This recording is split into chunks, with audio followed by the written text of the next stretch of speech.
Ladies and gentlemen, the General Electric Hour tonight is presented in the interest of Hot Point electrical appliances for the home.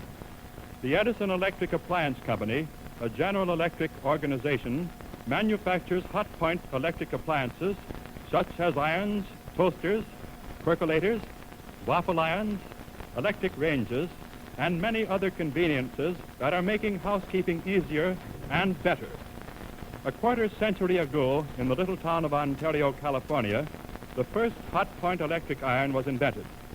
Since that time, Hot Point has continued to lead in the development and manufacture of electric appliances and is today the world's largest manufacturer of heating and cooking appliances for the home. The name Hot Point is a familiar household word from Canada to Cape Horn and from New England to New Zealand. And every year, more than 1 million new Hot Point irons and other appliances are put into service throughout the world. They help to banish household drudgery and to make millions of homes happier and more comfortable. The musical program will now be introduced and conducted by the distinguished musician, Walter Damrosch.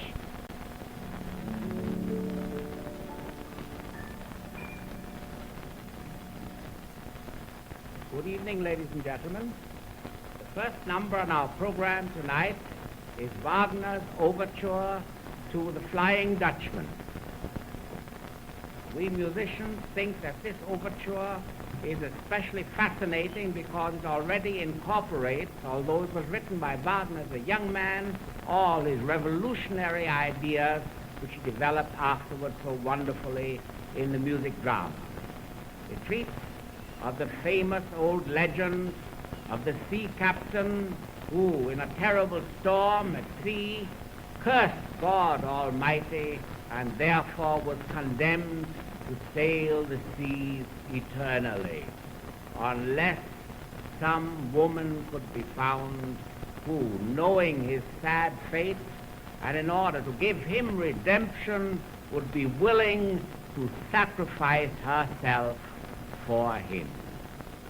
And it is this theme of the Flying Dutchman, as he is called, sailing through the storm, occasionally seen by the frightened sailors of other ships in flashes of lightning with blood-red sails, the Flying Dutchman himself with folded arms, standing at the poop of his vessel, waiting in vain, until at last the young woman, Senta, is found, who is willing to sacrifice herself, to give her life in order to give him peace and salvation. And we have these two themes of the Flying Dutchman, which is accompanied by Wagner with all this tremendous instrumental force of the whistling of the wind in the shrouds,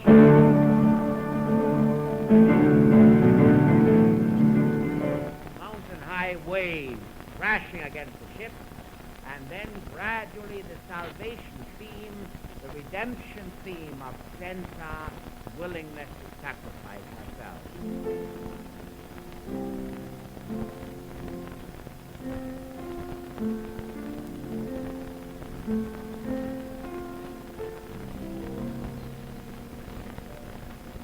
This is the musical material. These two contrasting themes.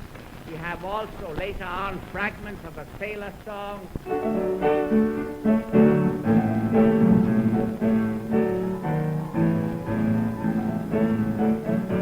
Which gradually is engulfed in the storm, but you will find that the overture ends with this hope of redemption. We hear at the end a lovely harmonic development which show us that even to this unfortunate mariner, peace will eventually come.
chamber happens also to treat of the water.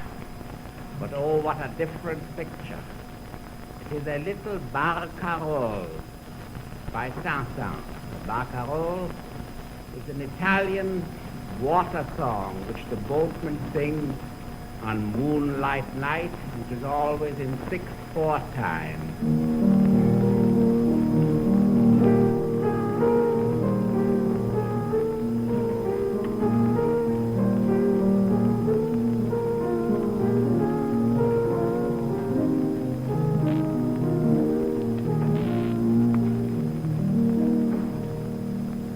Waves lapping against the side of the vessel.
This is the Hot Point program of the General Electric Hour.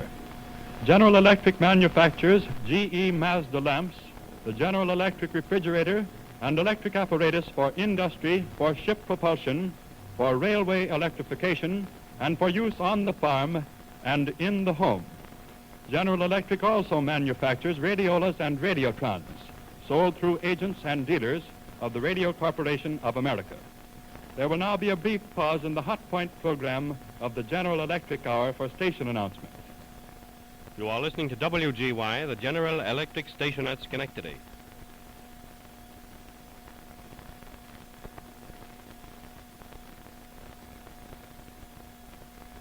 Mr. Damrush will continue the General Electric Hour. Before announcing our next number, I want to thank those hundreds of kind people who wrote to me as regards our last concert and my question. Could they hear the last delicate high notes of the violins in the Rouet d'Omphale, the spinning wheel of Omphale? And all from as far west as California and Oregon vow that they heard the faintest trembling. I've also received a few letters of remonstrance from the Middle West asking me why I favor the far west with my questions. And I will tell you that is because the far west is 3,000 miles and you are perhaps 2,000 miles away, and I wanted to know the farthest distance at which these delicate vibrations could be heard. The results, of course, delight me.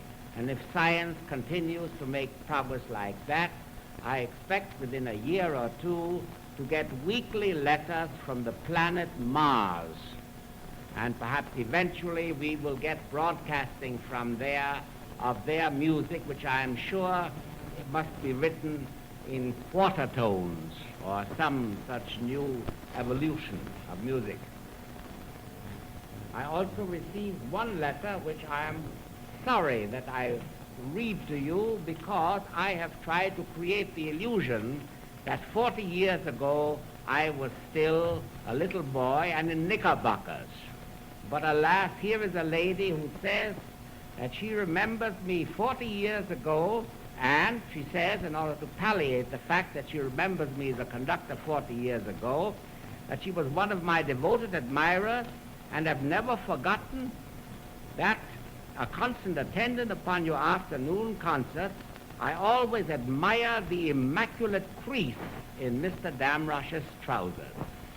Now, of course, that is absolute proof that 40 years ago I already wore long trousers.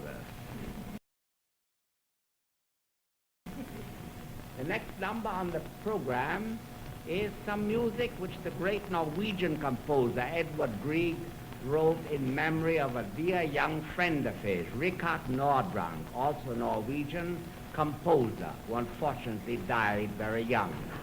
In a charming way, Grieg pays his tribute to him, and in the middle movement of this processional, we have a lovely Norwegian folk song, like a sweet memory of this young and talented composer.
now we have a little group of trifles, musical trifles, by our beloved Mozart, from a ballet, the score of which was discovered only a comparatively few years ago. It had been lost. No one knew what had become of it.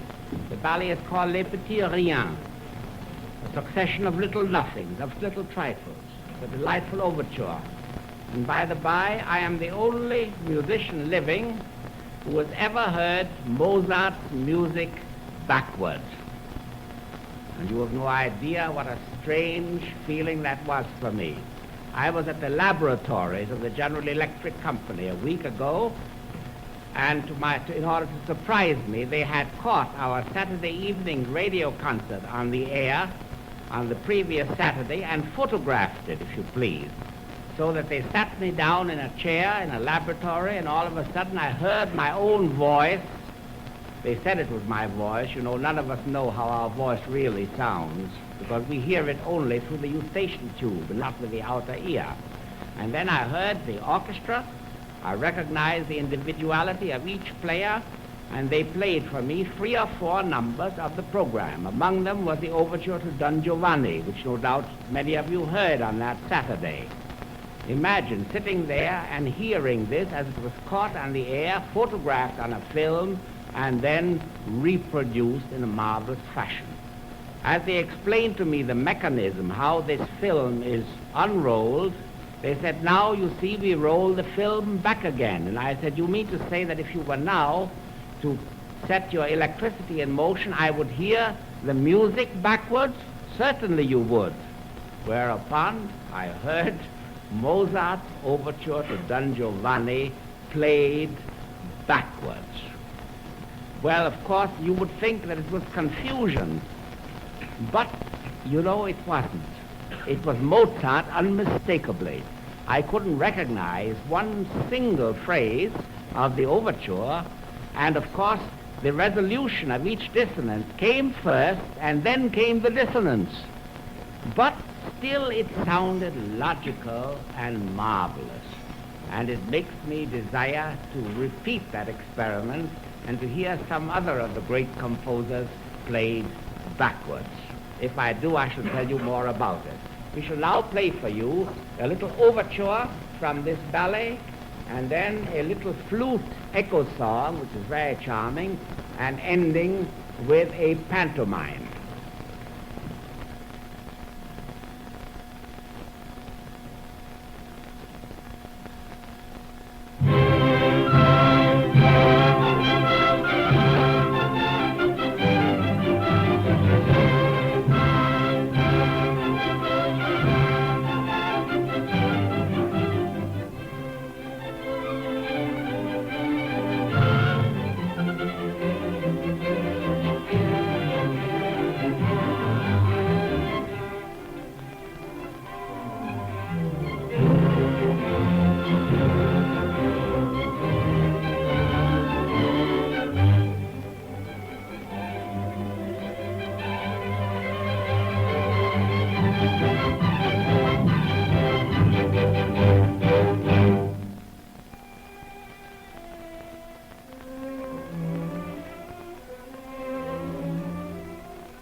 You are listening, ladies and gentlemen, to the Hot Point program of the General Electric Hour.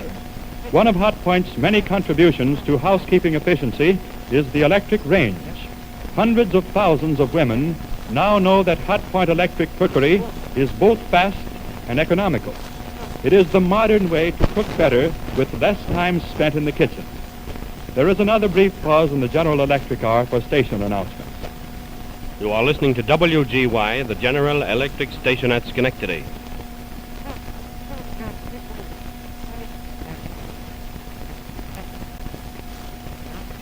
Mr. Damrush will continue the General Electric Hour.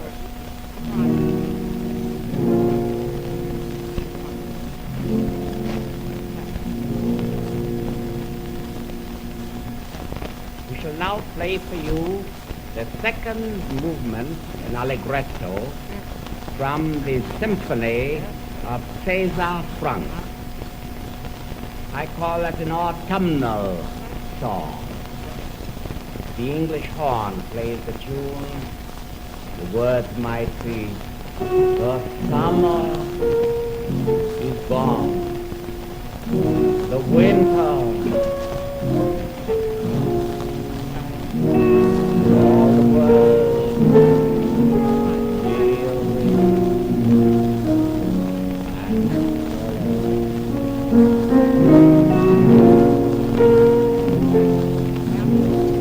This melody is developed at some length, and then we have something like a lovely reminiscence of a happy part in a major key.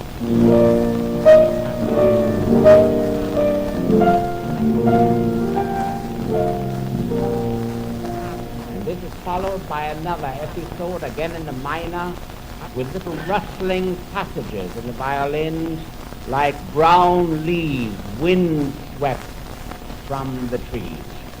The whole atmosphere of this movement breathes a sweet, gentle melancholy.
We shall close our program with two lighter numbers. First, a waltz from Naila by Delibes, and then the wedding march from Le Coq d'Or, the Golden Cock, an old Russian fairy tale for which Rimsky-Korsakov, the Russian composer, wrote a very charming opera.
have been listening to the Hot Point program of the General Electric Hour. These programs are broadcast to acquaint you with the many electric products manufactured by General Electric and its associated companies and which are sold throughout the world. All Hot Point products bear the General Electric monogram. May we suggest that when buying electric appliance or other electric equipment, you look for the monogram GE in a circle. It is a symbol of research and a mark of electrical quality and dependability, the initials of a friend. The General Electric Hour now closes. During the past 2 seconds, the chimes of Telechron, the modern electric timekeeper that operates from your lighting circuit, have been heralding the hour. It is now exactly 30 seconds past 10 o'clock Eastern Standard Time. This is Edmund Ruffner announcing. There is a brief pause for station announcement. You are listening to WGY, the General Electric Station at Schenectady. Our program continues from New York.